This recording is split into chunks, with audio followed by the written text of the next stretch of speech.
So, hi, welcome back to my YouTube channel. Good morning, good afternoon, good evening, depending on the country you are listening from. Please don't forget to subscribe, share, and turn on the notification button.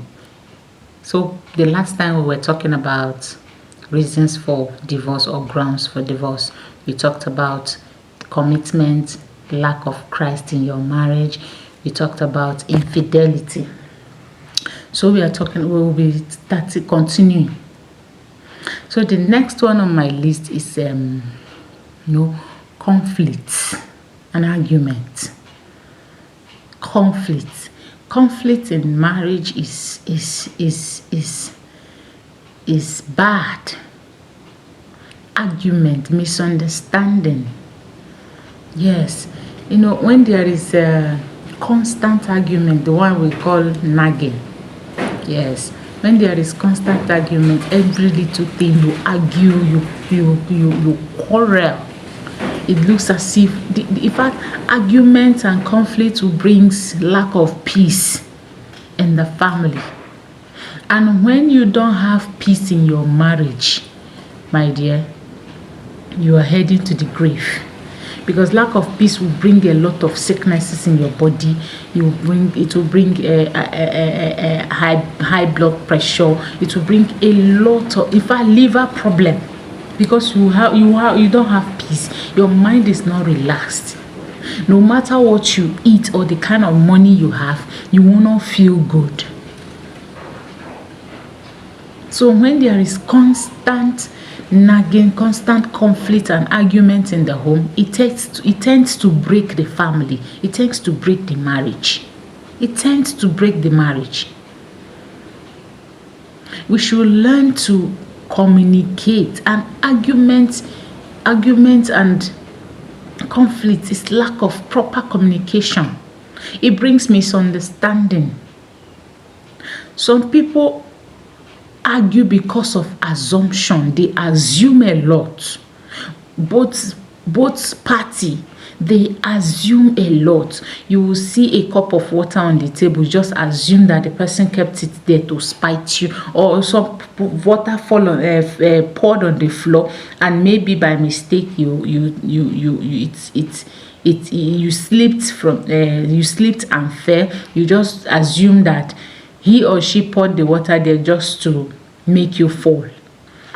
Assumption is a time bomb. Ask questions. You don't need to argue to understand yourselves. Whatever you don't understand in your marriage, you ask questions. Yes. And you must not shout or scream for somebody to hear you. The Bible says soft words melts the heart. Some men don't like women that shout on them. So in the process of shouting, you hear bass, boos, from argument to battering. You see, if your husband asks you a question, no matter how annoying that question is, try your possible best to answer in your calmest way. In that way, even if he has a violent intention, it will melt his heart. But some people, little question, the woman will flare up. Start talking, in the process, the man will get angry. You will see everybody's voice will be rising. It is not good for the neighbors to always hear you quarrel in your marriage. In fact, it is not even good for your children to know that you argue with your spouse. Yes, there will be argument, there will be misunderstanding, but your ability to make your argument very discreet is wisdom. People must not hear that you people are quarreling. You must not call the whole community for them to know that you argue with your spouse. And when this argument is is too much, the man might say he's no longer interested. The woman might say she's no longer interested. Before you know it, he or she will file for a divorce. And when that is done, the marriage will be dissolved.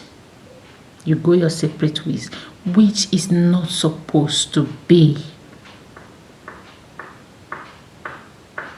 We should be wise enough to know how to talk or communicate to each other. You must not shout. You must not you must not shout for them to understand you, for you to be understood. So we should learn to communicate to each other. So we'll continue in our next video. Thank you and God bless you.